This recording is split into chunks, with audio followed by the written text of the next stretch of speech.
Babae ako, hindi babae lang. Sa bawat sulok ng ating mundo, nararanasan ng kababaihan ang iba't ibang uri ng karahasan at diskriminasyon. Isang malaking problema na hindi dapat baliwalain.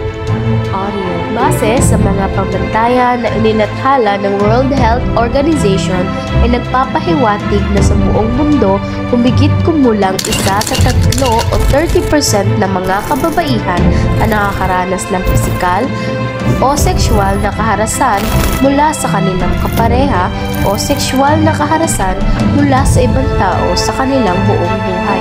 Ang mga numerong ito ay hindi lamang mga estadistika. Ito ay mga buhay na nasasaktan, mga pangarap na nasisira.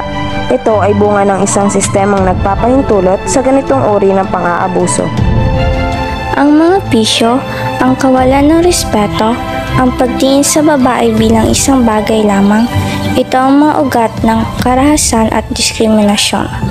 Ngunit hindi tayo dapat sumuko. May solusyon sa pamamagitan ng edukasyon, pagkakaisa at pagkilos. Kaya nating wakasan ang ganitong uri ng karahasan. Magtulungan tayo sa pagbuo ng isang lipunan kung saan ang bawat babae ay ligtas, respetado at pantay.